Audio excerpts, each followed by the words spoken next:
That's a good one. That's a good one. Oh, God, it's a toad, son. It's a toad, dude. Let's go. I wake up to a little bit of drool on my pillow, feel like it's gonna be a bad day.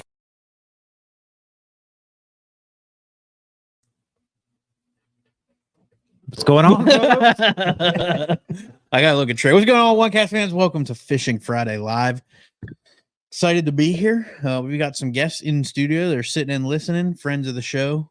David Fuke and his wife Christine are hanging out. They came down to fish North Carolina. Trey took them out to old Karen Harris today, and it's a gar hole, like I've said it is. So there's no sense in wasting your time there. Feast or famine, and it's famine right now. So. It is. It can be like that. Looks like our internet's doing what it does sometimes. So should have restarted the computer. I did. So if it's being a little bit goofy, I apologize. But we're here. You can hear us, and that's what matters. So, yeah. So make sure you head to onecastfishing.com. Use the code TheOneCast, all one word at checkout. Save you some coin on the snagless jigs, long neck hooks, weedless neds, and the soft plastics. Andrew Pullman Fishing. What's going on, buddy? Make sure you check out Carolina Waters, carolinawatersnc.com, code TheOneCast, all one word. We're all rocking hats tonight.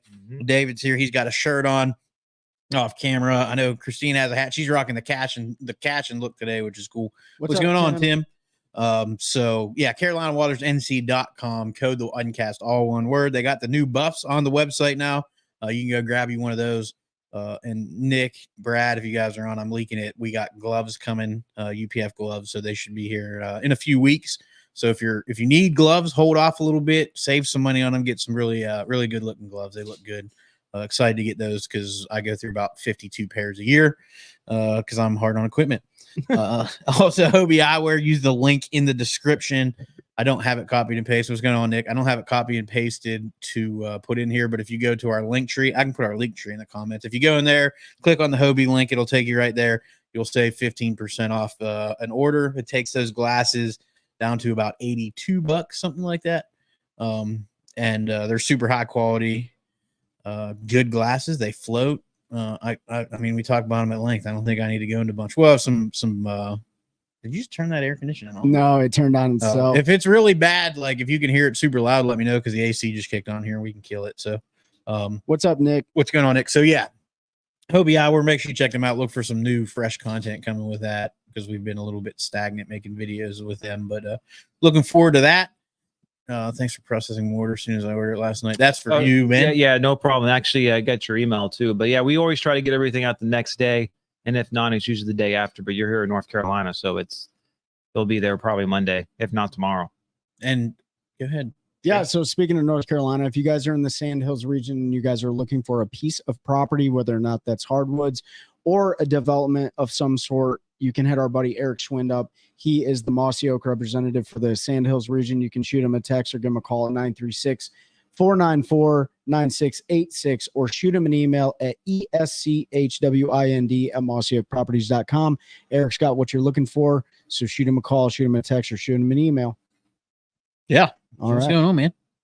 What's good? So shoot him a call, shoot him a text, or shoot him. Turning that down. Yeah. Thanks a lot. So what is going on is David, Christine, and myself went out onto Karen Harris today. And we attempted to catch a whole bunch of bedding bass. They're definitely on the bed. But we had a cold front come in this morning. It really shut the bite down a lot. Yeah, it was 55 to about noon because I walked out. I was looking at the weather. I was like, when is it going to warm up? And it took a while. So yeah, but you know what? It was a great day.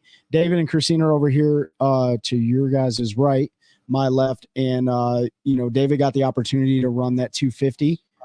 Especially being from the Jersey area, like they don't get to do a lot of big engine running up there. So that was a great opportunity to burn some gas, burn some oil, put some miles and some hours on that engine and that boat. And a great AO or an area familiarization on the lake for the upcoming Take a Warrior fishing tournament that's on May 18th, which Pete, we forgot to talk about. May 18th. No, I was going to talk about it, but we was doing, do you guys go pro any of the tournaments you fish? Tim, we're going to talk about this. Yes. Because we need to. But I always forget to go pro on tournament mornings. There's so much stuff going on in my brain on the morning of the tournament that is like one of the last things that I remember. But we have had two absolute clusters the last two tournaments, and we're going to talk about one tonight when we recap Jordan. We did do a simulated tournament last year where we went out and we fished like a full tournament day. So we blasted off. We ran our stuff. We talked about decisions we made, all that kind of stuff while we were doing what we were doing. Right? Yeah, yep. And that's on the YouTube in the link tree there. If you click on that, it'll take you to the One Cast YouTube, and it's on there. It's like a 20-some minute video. Be easy on us because it was like my first foray into editing, and it's probably not great, but we had a lot of fun putting that out there. But yeah, so moving forward, I'm going to develop a checklist for that and make sure that I have it in the morning because we probably win America's Funniest Home Videos with some of the stuff that we've experienced. Every time we talk to dudes we fish against, we tell them what happened. They're just like, what is wrong with you people? And I'm like, I don't know, man. It's what goes down. But yeah, so we do. I have a lot of GoPro footage just from fishing that I just have saved, and I need to one day put it together. And I'm gonna be honest, right? So everybody has their superstitions. You got the bananas, no bananas in the boat. You got the burn your first cast. David's is burn your first cast. Don't catch a fish on your first cast. Could be bad luck. What else? I don't know. Guys wear the same pair of underwear for tournaments, whatever the case may be. So mine is the camera. The camera. It's not that I'm camera shy, clearly, but the camera to me on the boat, for some odd reason, my heart feels like we gonna do bad. You know what I mean? Like I feel like we're just gonna do terrible if it's being recorded. But it's burned us though because we have got really cool stories for these tournaments that I wish would have been captured on video. So and we're going to talk about the Jordan one because it was a cluster of all clusters of it. So we'll get into that. But yeah, but anyway, back to the Tech Warrior fishing. We need a couple boaters. So Ben will be one now. You're good. So we need two boaters. I might be one. Trey may flop over.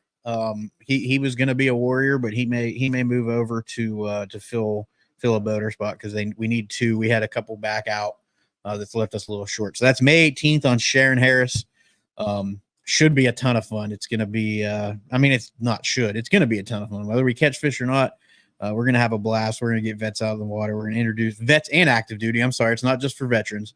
We're going to introduce them to outdoor therapy. We're going to hopefully get them talking a little bit and let them know that they've got friends in us if they ever need anything. So looking forward to that. I know we've talked about it at length, but if you're able, do it. It's about way more than fishing, and it honestly could save somebody's life. Trey's talked about his story and feels like Warriors on the Water back in the day saved his life. He straight said he doesn't think he'd be here if it wasn't for that. So the power of outdoor therapy, the fishing community, like-minded folks, just knowing that there's people there for you is huge. So if you can do that, you can head to warriorfishing.org. There's a link there to the Piedmont Bass Classics that will take you there to sign up as a boater. If you're a vet, we are full on veterans right now. You can still put your name on the waiting list. We can start videoing everything from the time we wake up till tournament ends. The old Scott Martin edition of the Four Horsemen. We could do that, Nick. Yeah. But anyway, if you're a veteran, you can still go on there, warriorfishing.org. You can sign up. So what that's going to do is, one, you can put your name in the hat. If Warriors back out or whatever, they're going to go through the wait list. But it puts you on an email list. So captains, folks like myself, individuals can donate time. If we're going out fishing, we have an empty seat on our boat. We can reach out to Take Warrior Fishing Inc. We let them know, hey, I'm going out Tuesday. I got room. They'll send an email blast out to everybody in that area saying, hey, I got an opportunity for you to go fishing on Tuesday morning if you can be there. And then if you can do it, you just say, hey, I'm in. It's all free of cost. It doesn't cost you anything as a veteran or active duty.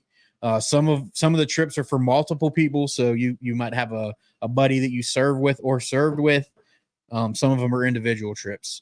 But if you're a veteran, active duty, anything, any warrior in any capacity, go to takeawarriorfishing.org, sign up as a veteran, active duty military member, and get your name on that list because there's some really cool opportunities to get out bass fishing, saltwater fishing. They've been doing quite a few fly fishing trips here recently in Western North Carolina. I know they just posted one the other day for our folks up north from Susquehanna. They had a smallmouth trip up there. Somebody donated to take somebody. So it's not just in North Carolina. We're branching out. If you are a captain, if you're an individual that would be interested in taking a veteran fishing, shoot me a DM on my personals, or you can email me at pete@warriorfishing.org. I am now the director of boaters and volunteers. So my job is to try to get more folks involved to take veterans fishing. So not my job, my mission. That's my goal. I'm not getting paid for it. Obviously I'm doing it because I believe in the cause and want to get folks out. So part of my role is to do that. So if you're interested, shoot me a DM.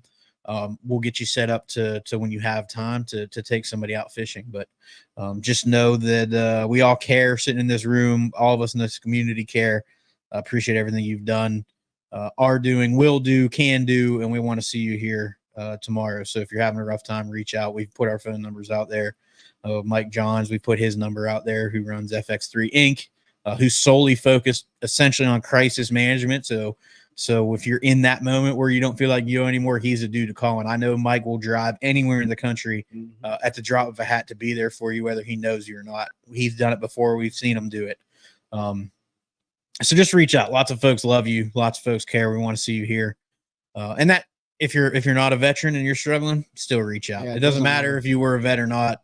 It does for the 501c3 because of organization purposes. There's certain rules and laws we have to follow. But as me, Pete Shandrick, sitting here talking to you all, I care about every single one of you. If you're struggling with anything, holler at me. First responders. If you're having trouble with your spouse, whatever it is, call. We can talk. Even if you don't want to talk about what's going on, just want to talk about fishing, hunting, ice hockey. I don't know, whatever. We can ice hockey. How terrible Philadelphia sports teams are. I mean, whatever you want to talk about, we can do it. I'm just saying that because I know we got some Philly fans sitting in the room with us. But yeah, that's all I'm going to talk about. If you guys want to add anything, go ahead. So I want to bring up a pretty cool gift that David brought, and we got two gifts to talk about. So let's talk about this one first. Yeah. Yeah. So David, served in the Air Force, and I give him crap for that because he was in the Chair Force. No, I'm just kidding. But he coined all of us today with the Valhalla Project apparel company coin, and on the one side it says Kilo Foxtrot Golf, which is keep effing going. Your story isn't over. And it just goes to show you, David and Christine drove all the way down from New Jersey just to hang out with us. This is kind of how this, podcast has affected other people's lives. And we want to make sure that you guys know that we're 100% accessible all the time. So, truly from us, we appreciate that. And also, as you guys can see right in front of the camera, you have a giant, I think it's made out of steel? Oh, no, it's heavy. I don't know. It's heavy. And I have to give Christine the credit for this, but I'm giving them both the credit. They brought that down for us, and we truly appreciate that. That thing is awesome, and that's definitely going to go on the wall. So, oh yeah, it looks good. Right above Pete's head. Right above my big head. Yeah, I like it. But yeah, man, that I don't think I can put into words how heavy that thing is, though. Trey gets out of line, I'm in the side of the head with it.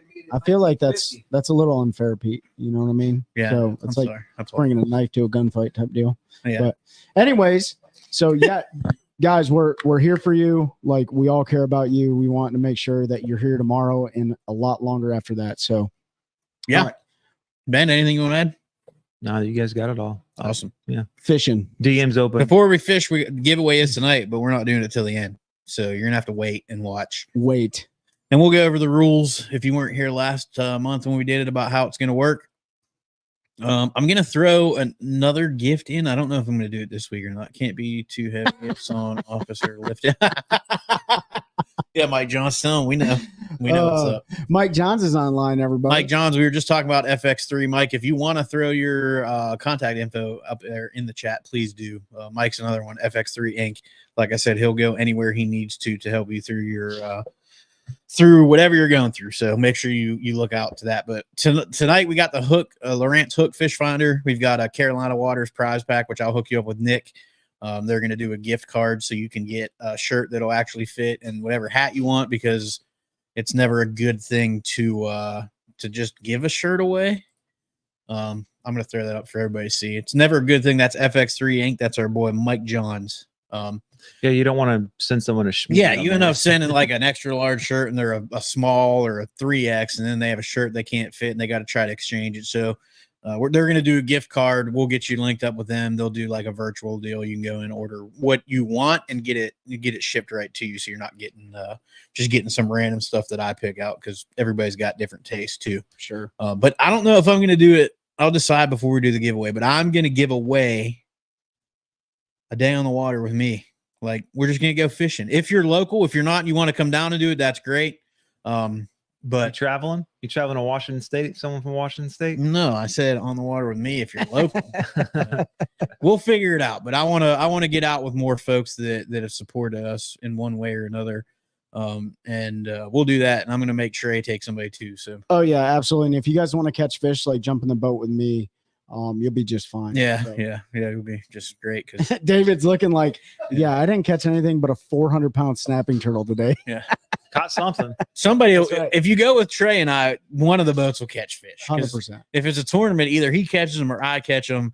Except for Jordan. Jordan worked out pretty good. We both 2 weeks, 3 weeks ago at Harris, we all had like one. Yeah, it was rough. I think I ended up 3 because I got on a little bit. Lake James. I would go to Lake James. That'd be fun.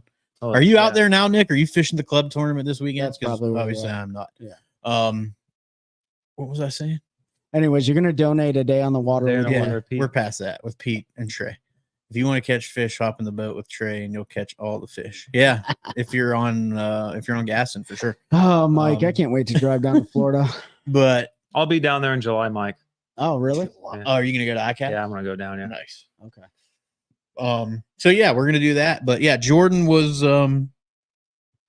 last weekend. Yeah, Jordan was Saturday. Yeah, so almost 7 days ago. Break the tournament down. Yeah, man. You want to start? You want me to start? Here's the conditions. The conditions were they were spawning for the most part. Shad spawn. Shads. So We had there's shad spawn and the fish are on bed.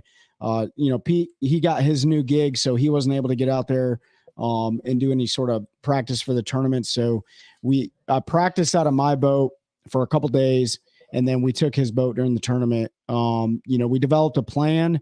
Our plan was to run a shad spawn early in the morning.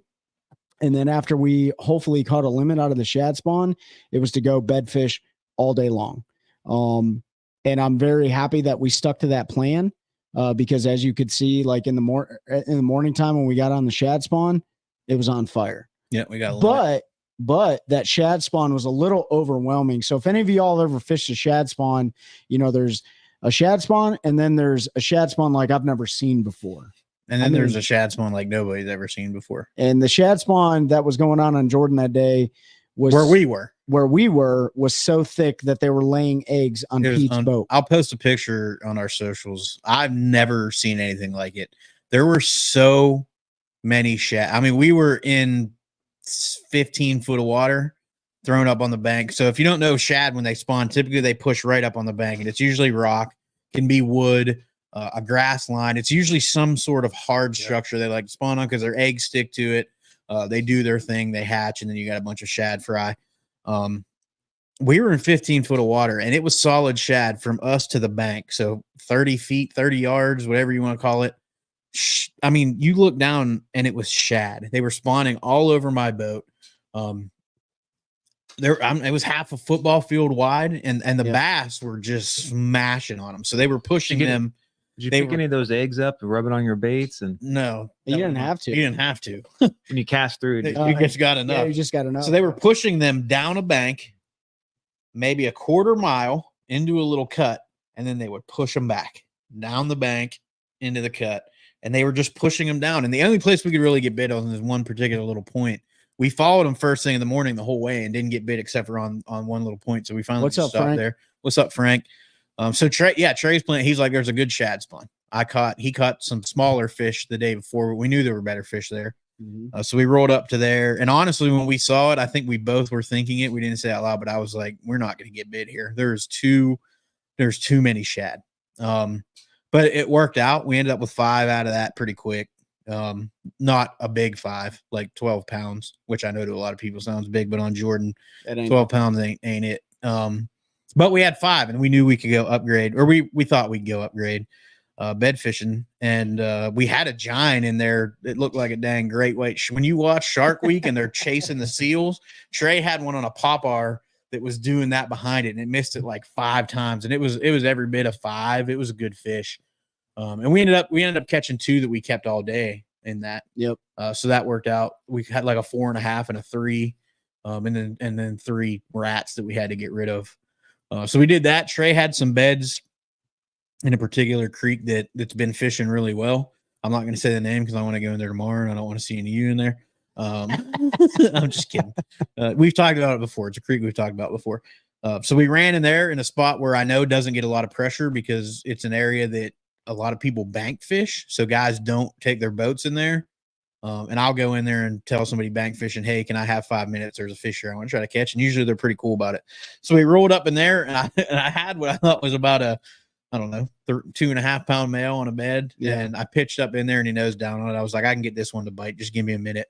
And it was, I don't know, 6 pitches. I got him to bite. But when I got him to bite, so the way they bed a lot of times on Jordan, everybody take notes if you don't know, is they bed at the base of the bushes. So you'll have the bush, you'll have the base, and those bushes can be back super tight. And if you look, there'll be a wallowed out. The wallow out is always there, but they will back right up to the bush and they will bed there, right? So why am I smiling at you right now? Yeah, you're juicing it. I'm juicing. It's cool. I mean, we're about education, right? And if anybody's mad about it, I apologize. But so you had like a bush here, and then there was a bush here, and that fish was kind of nosed in that way. So to get it to it, you had to skip it kind of under one and get it up there. Well, the pitch I got it to eat, I was over 2 limbs on the bush to the left. It dropped down and he whirled on it. And I was like, if he sucks it in, I've got no choice. And he did. So I jacked him and luckily broke the limbs that it was over. And I got him in and I was like, Trey's like trying to get the net. And I'm like, I'm just going to boat flip him, dude. I'm like, if I jack him off a bed, just stay out of my way because I'm going to get him coming and they're going to keep coming. And then I flipped him and he was in there. I was like, that's a lot bigger fish than I thought it was. Yeah, it was a four and a little bit of change. And then there was another big female and a male on a bed near that, but they weren't ready. So we left them, went and worked another one for a little bit that was eating everything except what we were throwing at it. Left them, fished another couple more. Absolutely. We got you taking warrior fishing. We put all the stuff out there. So super proud to be a part of the organization now. But we left that little cut, went to another one, and Trey had 2 he had found on the bed the day before. One was a pretty good female, and one was a male that we knew would help a little bit. The female would not go onto the bed, so we ended up catching that male. And I think he was like a pound call. Yeah, that put us at 14. Yeah, pounds. put us at like 14 pounds. We went to another one he had found the day before. There were 2 big females that were not up yet on that one. The whole time saying, stay on as it flies through the air. No, when I jack them off a bed, but I'm not worried at all about them not coming off. I mean, I'm big, heavy flipping hook. Like it's in 25 pound floor. It's in there. I'm not worried about it at all. Other times very worried about it. Trey boat flipped one into the net on a pop-ar, and I was very nervous about that. I was like, please don't ever do that again. It was a 4.5 pounder. It was like a 4.5 pounder. Yeah. He was like, I just wanted to make sure I got it up. I was like, it was up. But we ended up catching that other one, and it didn't help. I don't know. That one did. No, that one did help. So that was a little bit of an up. So we were at like 15 pounds. Then we went to another bed, caught one. It didn't help. It was the same size. And then I was like, dude, now we're at like noon. I'm like, we got 3 hours and 15 minutes. I'm putting the trolling motor on 10 and I'm not pitching another bed unless it's a 6 or better. And we just never found that big fish. But with, I don't know, 3 o'clock, I'm like, we're going to run down. We're going to fish the creek by the ramp. We'll have like 10. You forgot to talk about the foul hooked fish too. Oh yeah. So the one earlier in the day that we said was eating everything but the bait. We went back to him in the afternoon. He was a good fish. Yeah. 4.5 pounder. Like a 4.5 pounder. And I got him worked up. He actually bit on the first pitch, but it was one of those, anybody that bed fishes, they'll suck it in, they immediately spit it back out. Like I don't know if anybody's reflexes are fast enough where you could set the hook on that fish, but I'm like, all right, he bit, we can get him. So we spent, I don't know, 15, 20 minutes. And I had him mad. He was whirling on it and I hit him in the side and he spun on it. And I thought he sucked it in and I jacked him and I hooked him in the side.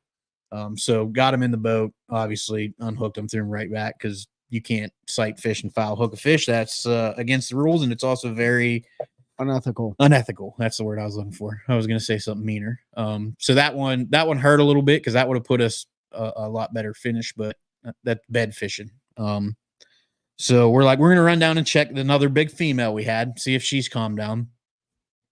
So I run down the lake. I look in the cove and there's a boat on it. And I'm like, we didn't even talk. I just turned around and I left and I ran all the way back to where we weighed in and we fished in Bush Creek. For those of you that know, that's up there by Farrington Ramp. I'm like, we have 5 minutes, dude. I have missed what seems like recently due to short strikes and instantly. Yep, that's bed. That's fish on bed for you.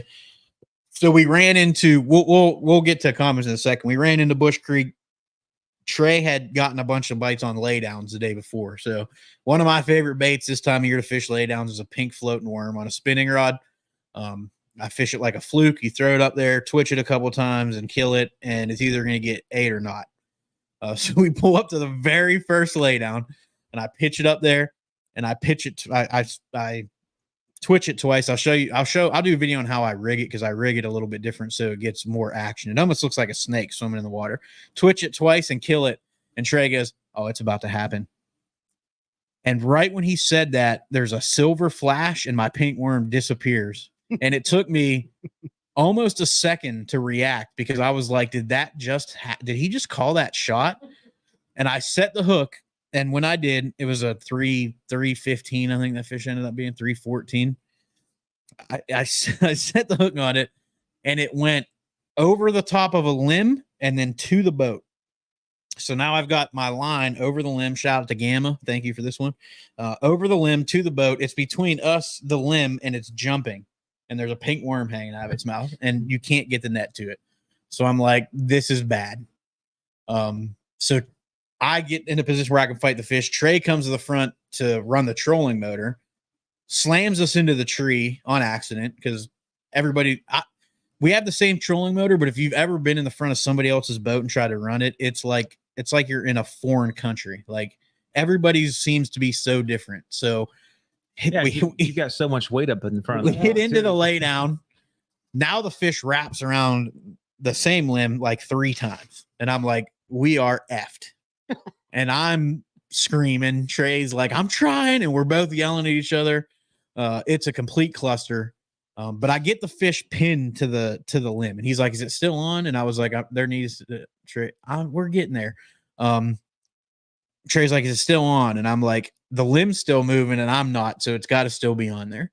So he gets us over there and I pull down so that we're just moving the boat and we're not worried about slamming because we hit it with the troll motor at that point. It's done. Like we're going to knock it off. And I'm able to pull up just enough to where you can see the fish.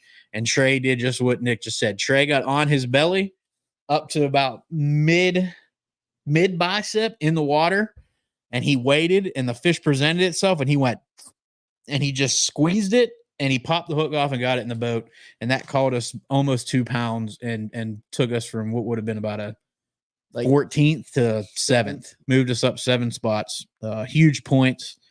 But I mean, it's cliche. We've heard Ike and Ellie say it. A lot of guys say it, never give up. We fished every minute we had available to us. That's the second time this year we've made a huge call, like 2-pound call in the last 5 minutes. Got that fish in the live well.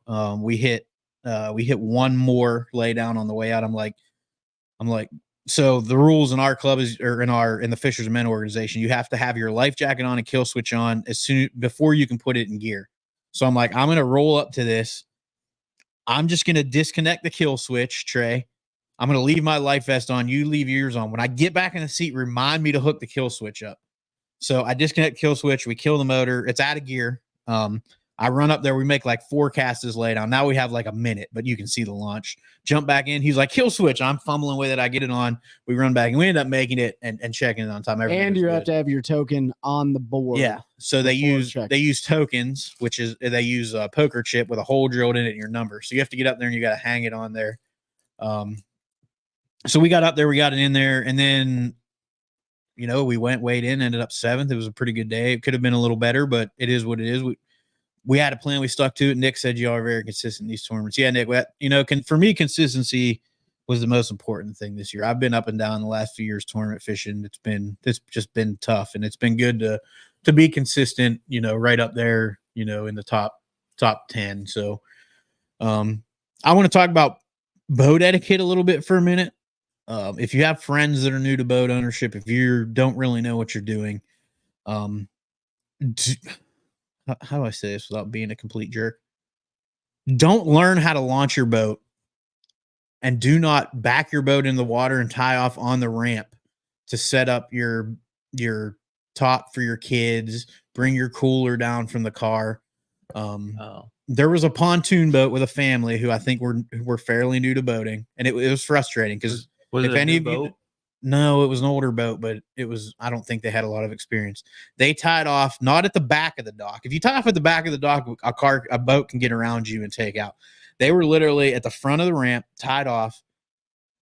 Only tied the front of their boat off to start. So at one point it swung and it was blocking 2 ramps.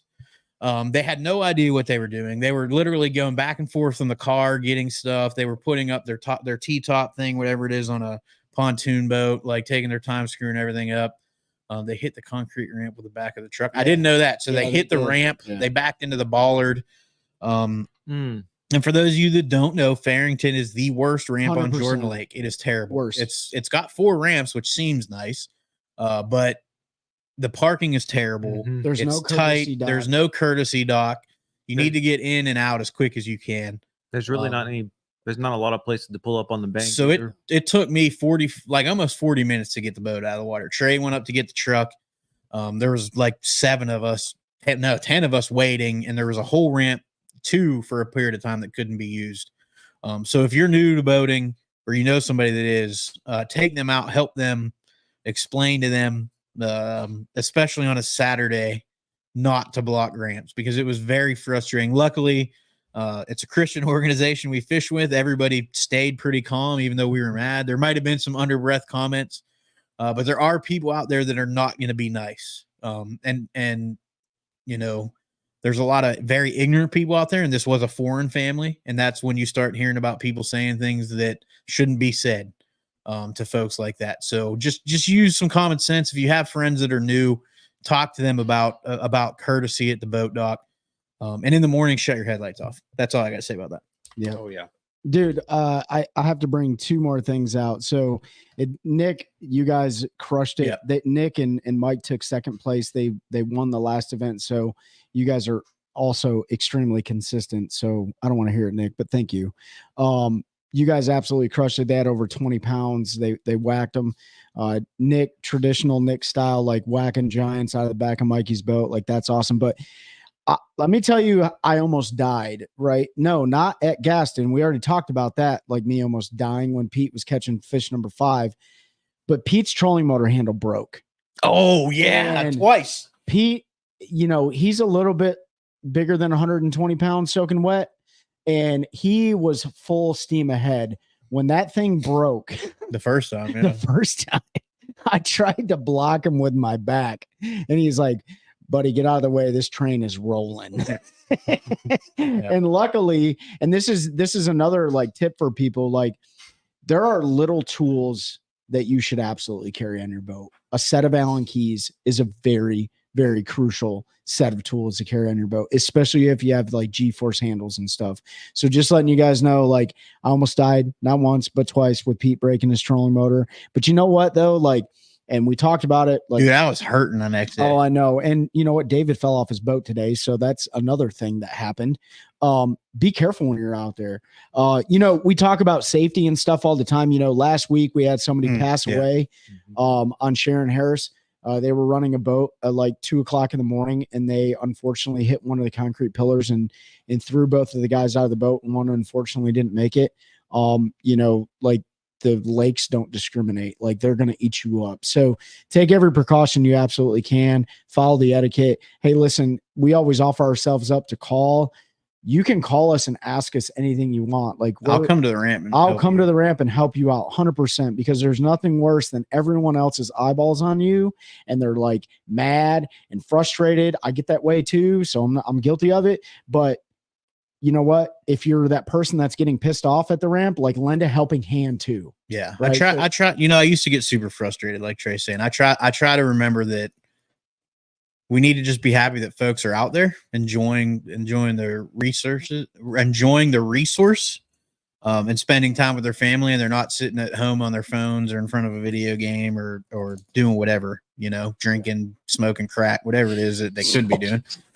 Whatever it is, they're outdoors, right? Like having fun. They might be smoking crack, but at least they're doing it outside.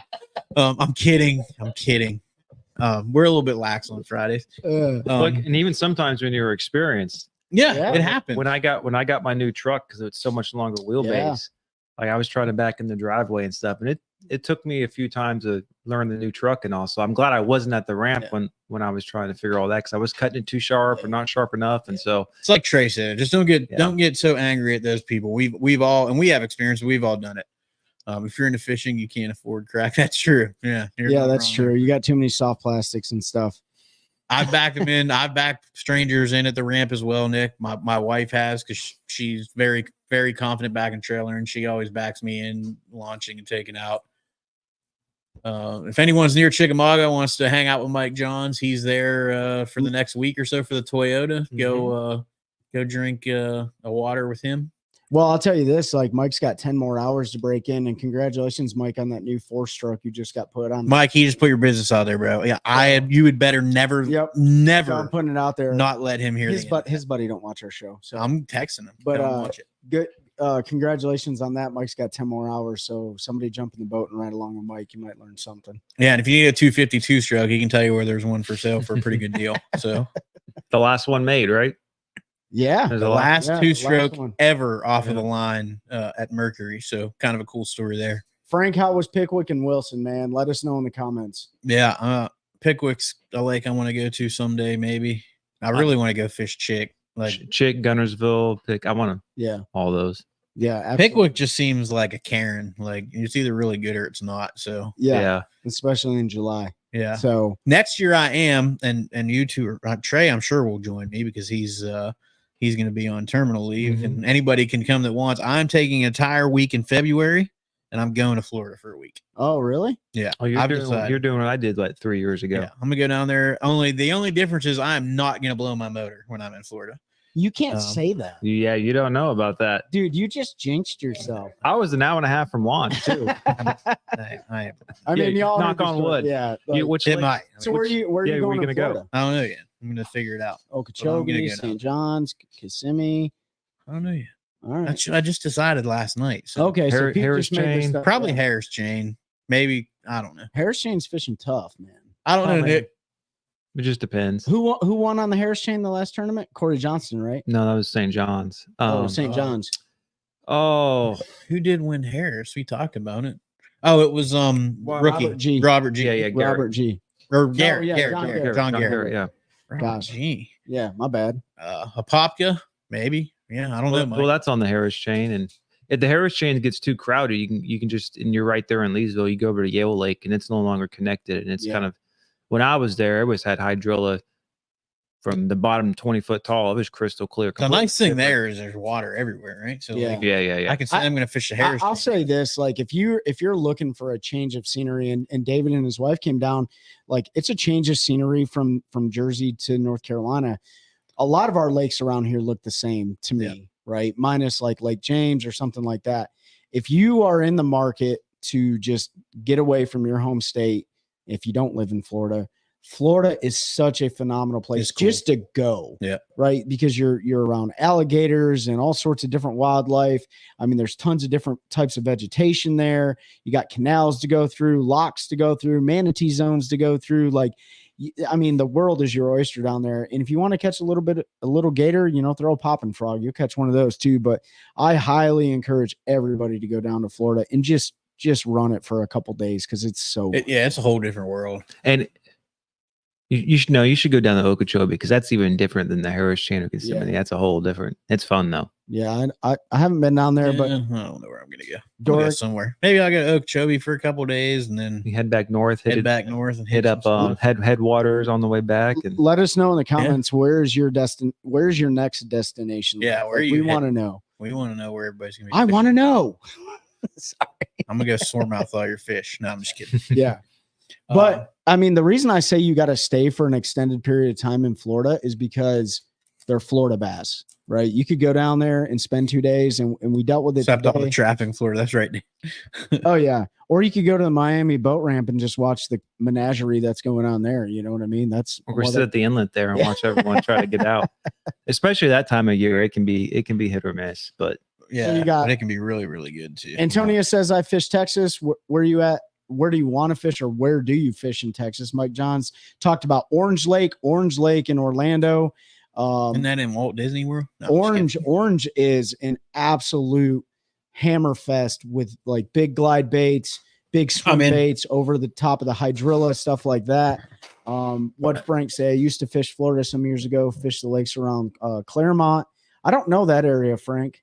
there's so much water down there. Yeah. Like even in Central Florida, like Orlando, you get the winter haven chain and probably a lot of hidden gems that don't get talked about. Antonio said South Texas mostly saltwater. Nothing wrong with that. Dude, I'll tell you what. David texted me from in the room and said Texas, Fork or Rayburn or Ivy.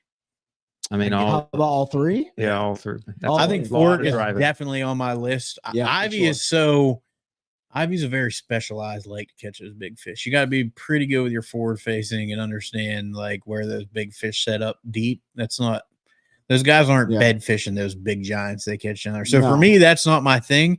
Fork, I could definitely do. Or Toledo. Or Toledo Bend. Yeah. I would like to hit them all three. Yeah, me too. I'm not saying I don't want to fish it. Hit all three of them. Yeah. I'm not even going to try to say Palatka. Palatka River in Claremont. It's something. It's one of these days, and I'll still do it. I don't know when, but I'm going to do 10 lakes in 10 days and go across the country. Really? So That'd be tough. I've done 3 lakes in one day. yeah, I mean, it's going to be a grind. I was going to do it when I got out, but instead I went to Florida. But like you start here and you hit like Jordan, and then you go to, I don't know, Norman, and then you go Hartwell, and then like, so you fish 8 hours, you drive 2 hours, Yeah. and you just do that for like 10 days. It's That'd a- definitely be charity fun. tournament in May on St. John's. That's a fun one. Okay, charity tournament. I want to do Gunnersville. Yeah, Gunnersville. I think the cool thing on Gunnersville is all the like boat fisherman centric hotels. I want to go to Gunnersville just so I can fish the eelgrass. I tried to get that's the stationed at biggest thing. Huntsville Yeah. to be right there. I want to go rip a trap through the eelgrass and catch them, because that is something that we just don't do a lot here. Like we throw traps, but we don't have a lot of grass to rip traps through. So I want to go down there and do that. That's for fun. Sure. We should do a derby with Ben's idea. All right, Mike, I'm in. Antonio South fishing Lake Fork in August. Heck yeah. It's gonna be hot. It is gonna be hot. Yeah, sure.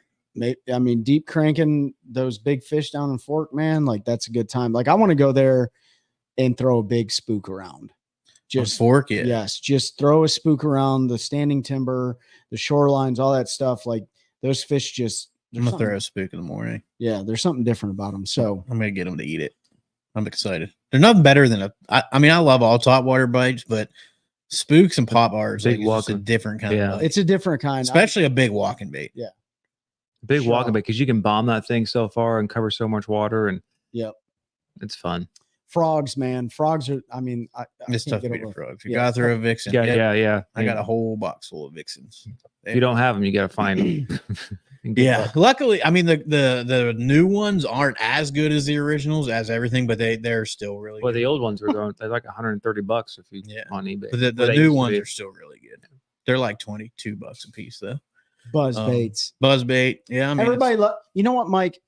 Buzz Listen, baits with eyes on top of it. I've never seen. So it pop must, iron baiting is a good. it must call be a thing. Mike thing, like Mikey and Mike. Yeah. Like they just throw a buzz They're bait. buzz baiting full. They are buzz baiting fools. I've never seen somebody throw a buzz bait as much as the Mikes have. You know what I mean? And whack them on The buzz baiting mics. The buzz baiting Mikes, dude. I love it.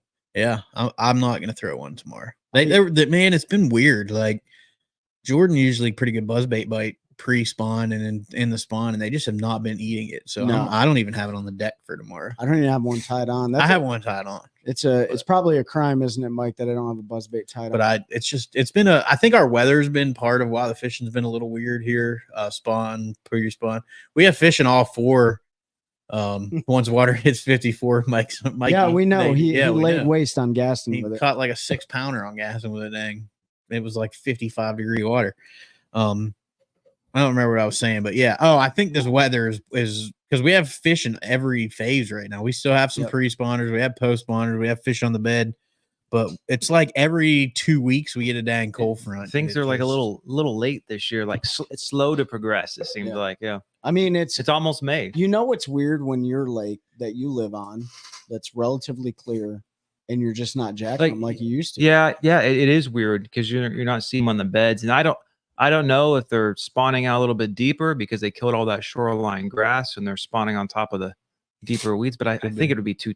I mean, we got 5 feet visibility in places, but that's still probably a little too deep because it's not always like that because it gets so stirred up. It's hard to say because I mean they'll spawn. I've seen them on Jordan spawning 9 and 10 foot in the marina. Like it doesn't. Yeah. Depth is all in our head. It really. I mean, as long as it gets light penetration. As long as it gets light penetration, they'll spawn. So your lake's pretty clear. They could spawn a lot deeper.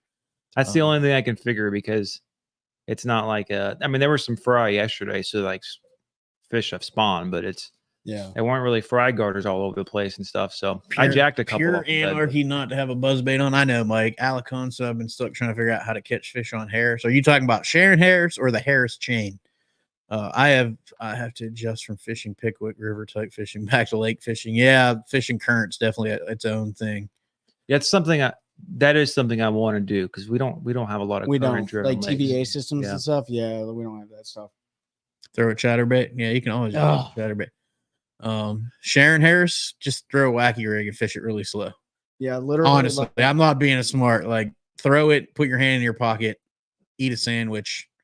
Twitch it once and then eat another sandwich. Let me give you my go-to lure. Hold on. My go-to lures is a Battle Baits minigun with TFC crawl. I have no idea what that is, but I will Google it after the show. No, I know who Battle Baits are. Yeah. So good stuff. Let me give you all a little tip on I do throw it, Nick, and I've caught fish on it this year. You're welcome. I promised the viewers that I would throw a chatterbait this year, and I did. I threw it at Gaston. I even watched him catch one. It was like 11 inches, but he did catch one. He was like 8 inches, but still. Hey, I was trying to... Let me give you a tip when you're fishing like a wacky rig. If you don't do this, you might be doing yourself a huge disservice. Throw yellow or lime green braided line connected to a leader. Yep. It is going to help you tremendously when you put your hand in your pocket and you're waiting for what's going to happen. And a lot of times you won't even feel them bite the worm. You will just see your line swimming off. So if you're using OD green or moss green or black braid, a lot of times it's extremely difficult to see your line swimming from left to right, or like what happened to me numerous times a day, they would swim right towards the boat. Right. So that's just a little tip. That's just what I do. I always throw yellow braided line on my spinning setup for my wacky worms. I just looked at Battle Baits minigun. I'll have 40 of them next week. Thank you. That was for Trey because he says I buy too much tackle. 100%. But those are really good little finesse spinnerbait. Those would look nice. I do that because I'm half blind. Yeah, truth about that line. It does make a big difference. Slack line with that makes a huge difference in being able to see when they bump it. Definitely. Got to throw it, Trey. Yeah, we got that. I do that because I'm half blind. I got that one line. Watch that line jump. Yeah, it's a very visual. That whole wacky rig thing's a pretty visual deal. Yeah. The one thing about a wacky rig though is when they pick it up, man, they will hold on to it for a long time. So and the reason it's important to see that line jump is because you will gut hook a ton of fish if you do not see them bite it. Yep. Because they will swallow it, and by the time you realize it'll be too late. The only fish that I typically, and it happens on but most of the fish, if I gut hook fish or deep hook them, it's usually on a wacky rig. Yes. Because I am not patient and I will throw it, and the only way I can do that is to get distracted doing something else. So I will tell you the other thing that. And I'm a believer in this too, because I've seen it happen numerous times this year. You know, David and Christine were, I was getting some bites in front of them today. I shook a lot of fish off and I was like, throw right here, throw right here.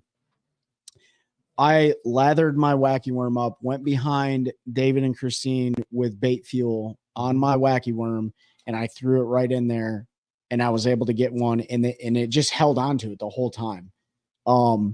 The bait fuel, believe in it or don't believe in it, but if there's a scent attractor, a lot of times on the bait, I just believe that they hold on to it longer. And that gives you a little bit more reaction time to like reel your slack in as your I mean, line is running off the bed and set the hook. Trey got to see it firsthand how I use bait fuel. So oh yeah, it's like a giant loogie like on the bait, like just dripping. It's almost barbaric. but like, I mean, that first bedfish we caught in the tournament, he picked it up and it didn't hold on to long enough. And I said, Trey, go in that step and toss me that thing of bait fuel.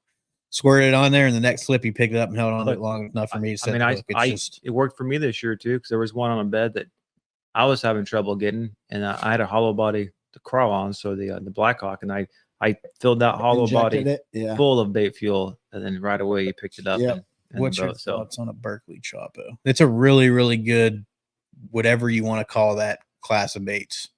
I don't know what the technical term is for the whopper plopper. Everyone just calls them ploppers. But yeah, those plopper style baits. The Chopo has a very different sound than the original whopper plopper, and I like the way it sounds better. But there are times where the whopper plopper is the one that gets bit. But it's a very good bait. It's got good consistent noise. They hold up well. Berkeley, I'll give them credit. Uses really good hooks on their stuff. No matter what you buy, they use good hooks. I think that's why I lose some of the snag sides. 6 cents is another one. Yeah, they use really, really good hooks on their stuff. You don't typically have to swap them out right away. Wait till they dull up a little bit. But the Chopo is a good one. I like the big Chopo. When I don't really throw the plopper baits too much anymore. When I do, I throw the big gigantic ones because you'll get some monster hits on that. Yeah, I don't throw them very much. Whenever they first are you guys big like whopper plopper people? Because I feel like in my experience, the whopper plopper, at least on our lakes around here, and this could totally just be it is just my experience. I feel like it's good for a very short period of time. There's days. Like there's days in June and there's days in July when you hit those shade lines. And I've had a day on Karen/Sharon Harris where there are no fish. The musky Chopo, yeah. Where I've literally thrown a whopper plopper from sun up until about 3 o'clock in the afternoon. And that was the only thing. And we were catching 4+ pounders all day long. This was 2019. I was 2020. There are days where that bait is just an absolute smasher, but it's not a bait that is consistent for me. What I have found is if I'm throwing a buzz bait, especially a buzz bait, and they're missing it a lot, if I go to the plopper, they'll start smacking it. Plus you got the aided treble hook. You got the treble hook, yeah. So it definitely has its days. See and that's the thing. Like I'd much rather. I don't throw it as much because I either go to a popper style like a splash or a walking bait first. Yeah.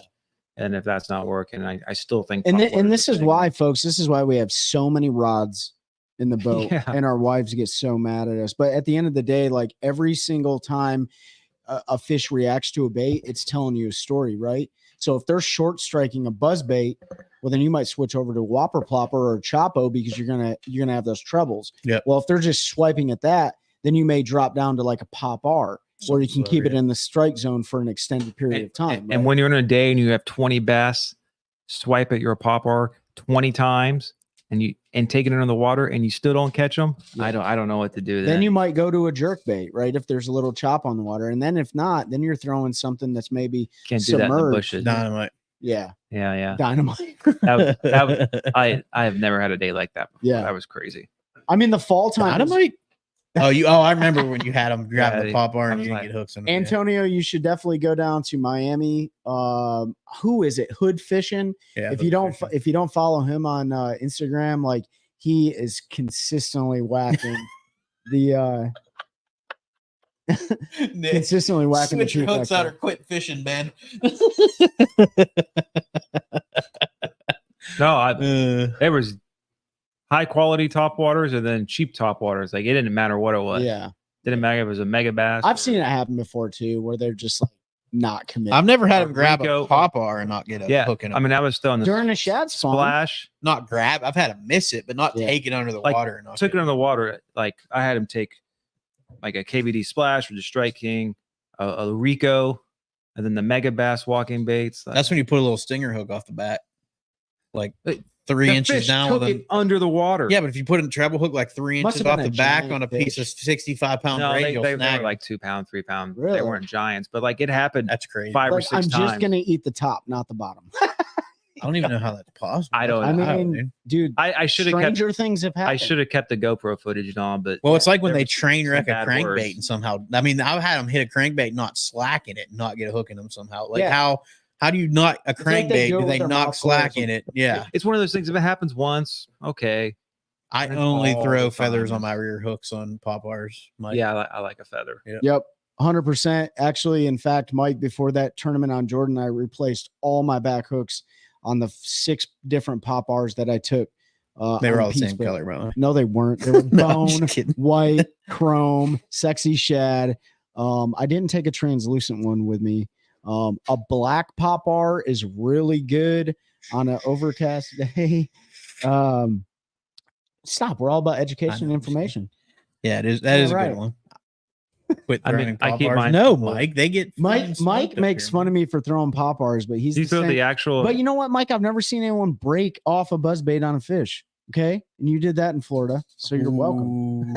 Do any of y'all throw? I a backed it up with a Karachi 5.5. by Mega Bass. I don't even know what that is. Which one's the? And I know all kinds of baits, so I'm surprised I don't know what that is. I'm googling it right now. It's worth a Google. Karachi Mega Bass.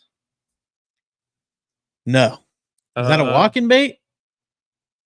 That's I Twitch. Oh, it's a twitch bait. Yeah. Yeah, no, I don't. I'm No. not a big twitch baiter. No, So I throw their walking bait. You know what's Yeah. funny? You talk about them taking a pop R down, not getting anything in their mouth, right?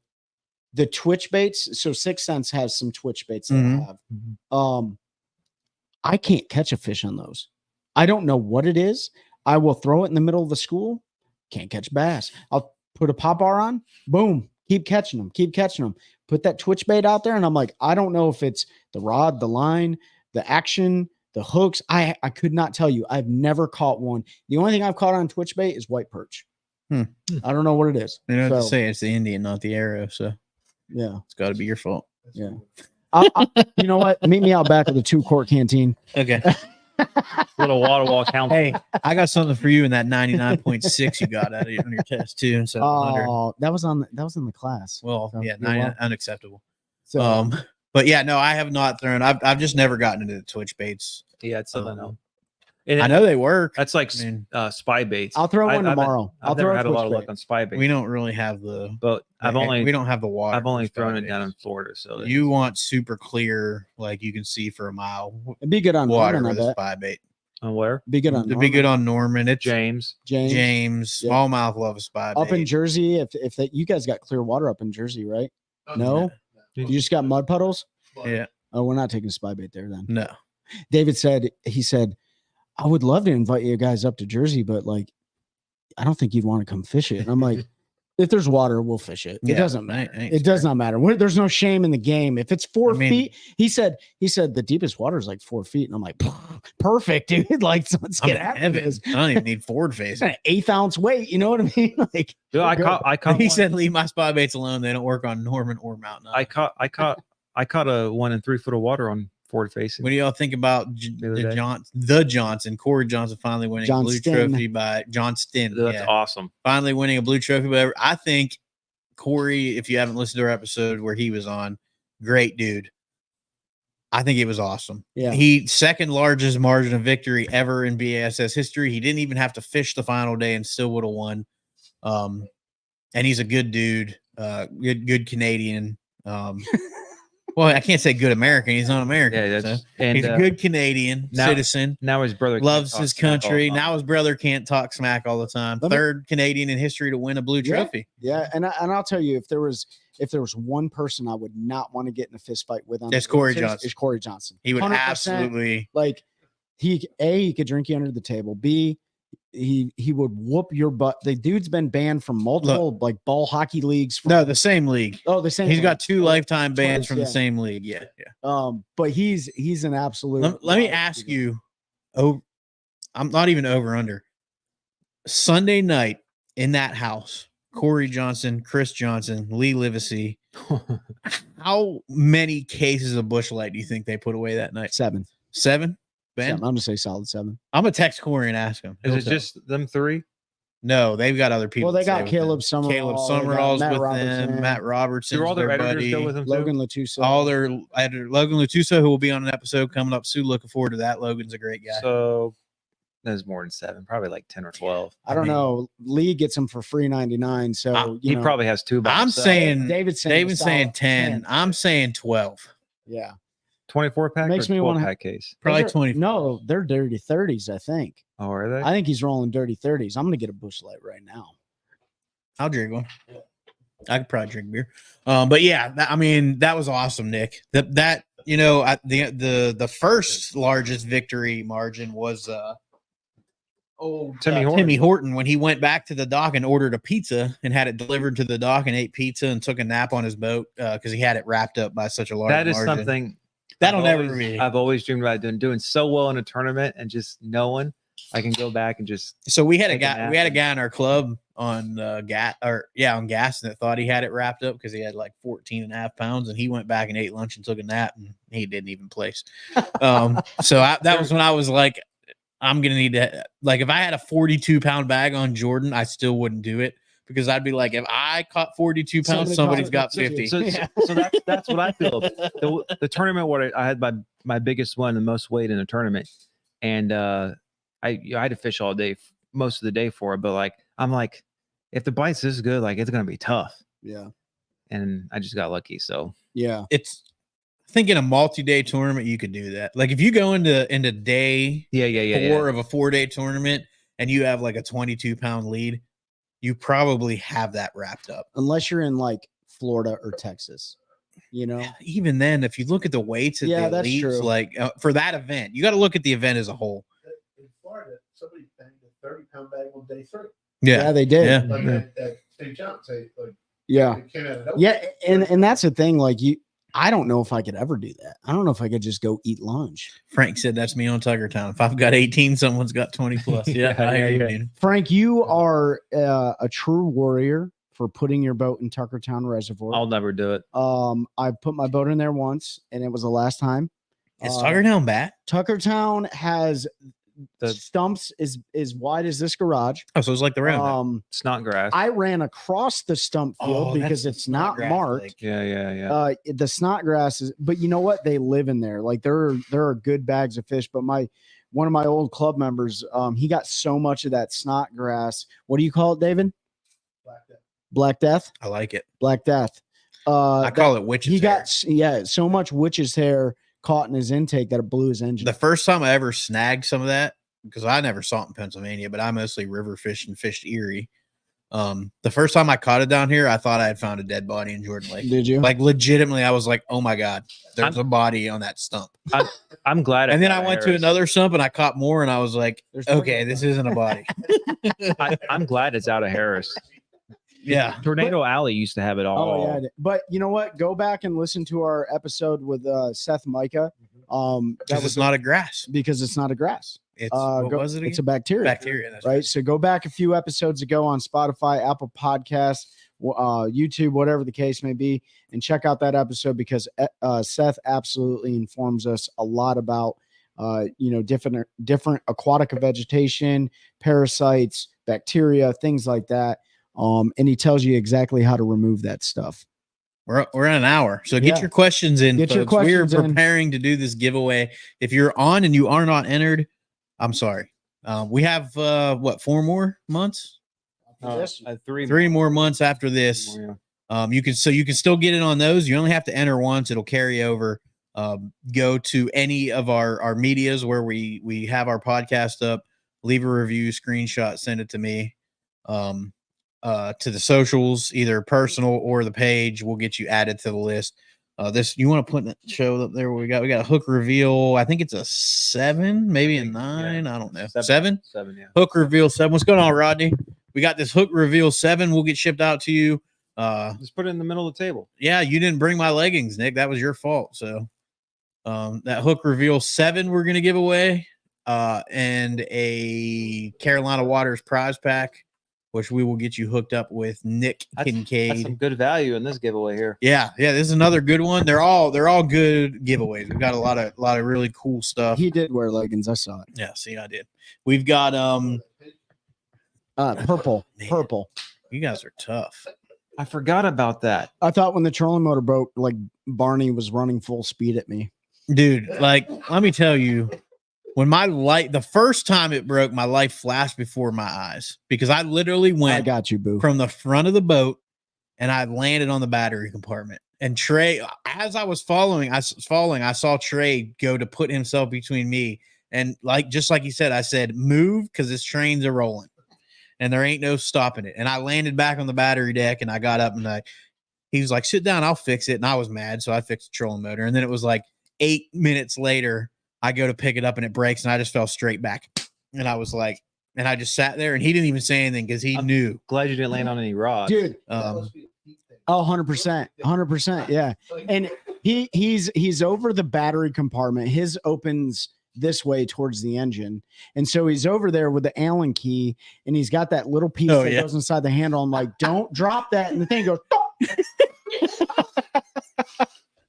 luckily he was able to get it right. If Trey didn't say anything, it would have been fun. He had to point it out and then it fell right in there. I forgot all about that. Dude, yeah. I lost my side plate one time on a reel.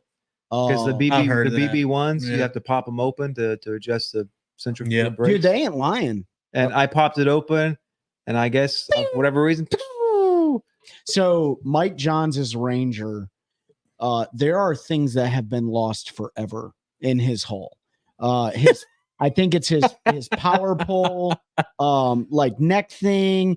Mike, if you're still listening, or if you're still on, let us know what else has went down into the abyss and you have never seen it again. But you guys know what I'm talking about. In a boat, when it gets in a certain area, it's gone forever. Yep. Forever. So watch your wedding rings, watch your car keys, watch your G-force little Allen key thing. Watch it because the boats eat things in his hole. In his hole. Oh, you know what? So this is funny too. While you're doing this, Pete. So we're running down the lake today, and we get to another spot, and Christine's like, "I can't find my glasses." And I was looking at her. She had sunglasses on her head like she does right now, and I was like, "Well, you mean the ones on your head?" But I didn't say that. She's like, "I mean my regular glasses." And so I come around, and I'm like, she's looking all over, and I'm like, "Well, Sharon Harris has them now." Or did you check the back of the boat right there where the engine in Splashwell? And she was like, "You're awesome," or "You're a hero," or whatever. They were caught right on the wire, one of the wires in the Splashwell. Just 55 miles an hour. David's running, and they're just like, "Hey!"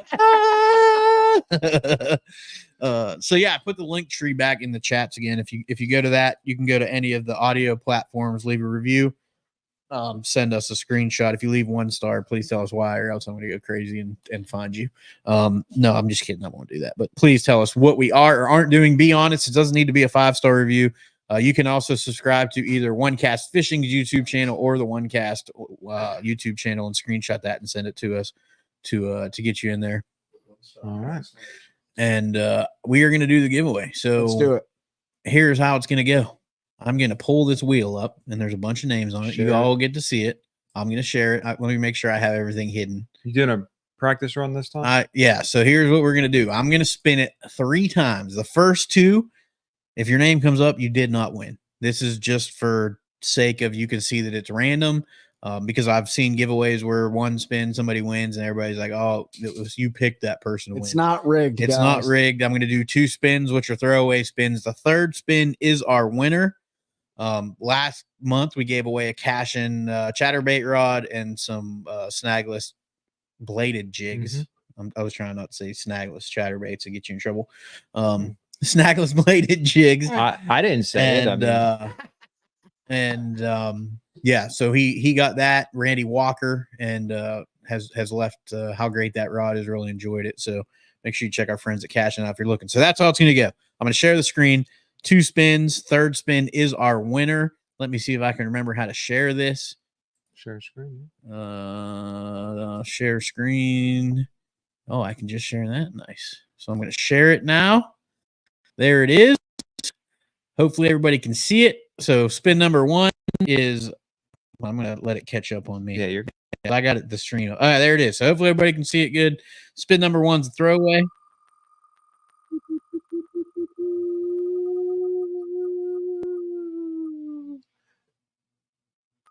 Sorry. That was our practice run. Number 2 is also a practice run. Trey's looking for the applause, I think. I don't need it. It's already applying. That would have been Andrew. Sorry, Andrew. So these are all. I was going to say the exact same thing. Yeah. Oh, see, Drum roll. drum roll. Here she goes. Round around. Who's it gonna be? Neil Boswell. Neil Boswell. Congratulations, Neil. If you're watching, that is awesome. I need to make note of that because I'll forget. I'm going to shoot you a DM, and we'll tag you in a post. We will get your information. We will get the fish finder out to you. I'll have Nick reach out to you, or you can reach out to Nick. I'll ask him how he wants to do that. And we'll get you give them the number, and I will get them their swag. There you go. So I'm going to get you Nick's number, Neil, and he's going to get you hooked up with the Carolina Waters prize pack. Again, super excited that they donated some stuff. CarolinaWatersNC.com. Code is the OneCast, all one word. If you didn't win, still go buy some of their gear. Frank, I posted the link tree. I'm going to post it one more time. You can go to any of the audio platforms where we have our podcast and leave a review. Or you can go to the YouTube channels and subscribe. Just take a screenshot and send it to us on our DMs, and I'll get you entered. Did you do that link tree right? Yep, link.tree/the1cast. Yeah, this looks weird. Yeah, it looks weird because it's not a .com. So you can go there, leave us a review, and that'll get you entered, Frank. We have some more awesome prizes, including fishing trip with us. We've got Swamp Fox Customs pack. We've got a jig box, a Plano Edge jig box full of OneCast fishing jigs donated by Ben at OneCast Fishing. I think those are all old school jigs, so they're the original jigs with the weed guard. That's probably like a $250 box. There's like 40 of them. Yeah, there's like that joker's loaded down. We've got some missile baits. We've got some more Carolina Waters stuff. We've got 2 pairs of Hobie hourglasses, which you will get to pick the style that you get there. Thanks to Hobie for donating those to the giveaway. So I don't have the list pulled up right now. What next month is high CPU usage detected. I don't know what that means, but it can go away. I'm going to let you talk for a minute while I pull this up. What am I saying now? Whatever you want to talk about. We're just waiting on for him to pull up the price. I'm going to pull up the prize pack because I don't remember what. Hey guys, do us a favor. Share all this stuff with your friends. If you got people in the outdoors that are interested in fishing or education information on the outdoors, anything like that, please share the show or any of the clips or anything like that with your friends. Get them linked up with us so that they can jump on the shows and get entered in the giveaways. Hopefully we can put some information out there that can help save some lives, that can, open people up to experience the outdoors, which we all want everyone to do. So if you guys wouldn't mind, it doesn't cost you anything, and it helps the show out a lot. Also, if you guys are huge supporters of the show, which I hope you are, head over to onecastfishing.com. Also on the onecastfishing.com page, there's a link for the podcast apparel on there, which are hats and shirts. We got a few left in stock. They have that logo right there on the shirts. It's an OD green shirt. And then we got 3 different options, Richardson 112 designed hats. They're patch hats. So if you guys like that kind of stuff, head on over and support the show. Everything goes back into the show. We don't take a dime from this. And we really appreciate your guys' support. As we wrap up here, Nick, I don't think we can sign them. Although if you win it, you can bring it to us. Yeah, they're going to get shipped straight from Hobie. So what do you want us to sign? If you bring the eyeglass. If you bring them, I will gladly sign them for you. I mean, if that's what you want. And then Frank, I would go fish that grass water willow. They're probably bedding in it. Pre-spawn. Oh, you like this shirt? This is supporting our boy Matty Wong. Yeah, he used to be a part of Lateral Vision. He still has his clothing line with them. They're not one of his sponsors anymore, but Lateral Vision, if you Google that, he's got a line of shirts. I think, you've got one of their shirts on. Yep. Super nice, high quality shirts. And this is a Matty Wong design one, so it's the Hawaiian style largemouth. So pretty cool stuff. Check out Lateral Vision. Check out Matty. If you don't know who he is, go back and listen to our episodes. Elite Series Pro. Super good dude. So his story is amazing. Yeah, he's got a really cool story. We get into all that when he was on. But yeah, so super excited. We're gonna go to Jordan tomorrow. We're gonna try to get on some fish in the morning on the shad spawn, and then I'm gonna go bed hunting. We're gonna try to get the Fuchs family on some bed fish. Giants. Dude, I'm hunting a gigantor tomorrow. So, the last thing I want to say is, Pete and I talked about it yesterday, but it's amazing what this podcast has done. We have Nick. We have a really great group of friends. We're continuing to develop friendships, relationships every single day. It means a lot to us that you guys drove all the way down from New Jersey to sit in this room right here, which, obviously it's not 5-star, but we made it our home.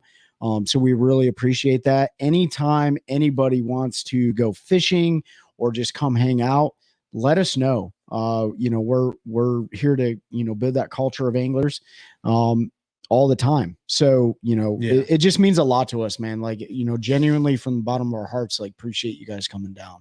And that goes for every single one of you guys that are online watching and listening to. I don't know if it's really sunk in yet. Like, it sort of did when we were talking earlier or yesterday, whenever you and I were talking about it, but like the impact, I never thought like we would have somebody from New Jersey, a veteran, somebody that I call a friend now, come down, hang out with us, bring his wife, like just come chill, fish. Came and visited us at a show in Richmond in January. When it was snowing and miserable, like yeah, it all started through a Facebook ad. The bait company on Facebook. Yep. And that's what it led to. And from my standpoint, bucket list, like 100%. Literally. And for anybody else, like these guys are for real. You guys are absolutely for real. And fishing with you today was awesome. It was a bad day, but that's fishing. Yeah. Right. I look forward to fishing with you guys tomorrow. Absolutely. And I learned. Yep. Because I struggled today at the ramp trying to, power load a boat that I don't get to do. You don't get to do it all the time. So you were right there, and everything that you said is just absolutely true. Yeah. And it's awesome to be amongst, people, like-minded people. So yeah, we appreciate that. Appreciate that. Yeah, that's that was our vision. Like we wanted to build a community, we wanted to build a culture. We could have paid to have bots listen to us and blow our podcast up, and we could have, Trey and I pretty regularly go through, or I do. I don't know how often Trey does anymore, but I go through our Instagram and I delete all the fake Instagram accounts that are following us. Like the community that we're building and that we want to build, we want it to be real people. We don't want to pay for it and just have somebody that's here for the giveaway. That's why the giveaways, we only promote that on the podcast and in our community group, which is closed. I'm not putting it out there for the world to see. I think I made a couple posts on Instagram, but even then, like, I don't want folks to come follow us just to try to win something. Like we want folks that believe in the mission, and we want you all to be able to meet up. If you're like, I'm in Pennsylvania and somebody else is like me too, and you guys go meet and go fishing, do that kind of stuff. So there's been a ton of requests for us to do a tournament. Yep. And we're working on it. Like we're going to try to put something together. We may even try to not do it in North Carolina. We may try to travel a little bit and do it just to make it a little bit easier for folks to attend if they want to. But it's unbelievable, the community. Smallmouth tournament, Lake Erie. Yeah, Lake Erie smallmouth tournament. Rodney, we are in Sanford, North Carolina, my man. Let's do it on Champlain next year, so I can drop the dogs up in New England. The dogs? Yeah. I'll be a bachelor next year. Yeah. Oh, that's right. Yeah. Ben's gonna have all the time in the world, baby. Yeah, true. Tuckertown. Just kidding. Yeah, apparently not, because I didn't realize Tuckertown was dangerous. I'd have just been tearing out across there and done rip the lower unit off. But appreciate everybody listening, everybody interacting, everybody joining us. Lake Huron, Saginaw. That would actually be a really Saginaw would be a great one. That might be a little too far, but we'll figure something out. We're gonna work on it. We're gonna try to get some partners involved. We're gonna try to do something. I don't know what that's going to look like. There's a lot that goes into tournament planning, especially if you're trying to give folks time to travel if they want to hang out and do all that stuff. But we appreciate y'all. We love y'all. Our phones are always on. If you need anything, don't hesitate to reach out. Help us continue to build this culture of anglers helping anglers one cast. That's a good one. That's a good one. Oh, God, it's a toad, son. It's a toad, dude. Let's go. I wake up to a little bit of drool on my pillow, feel like it's gonna be a bad day.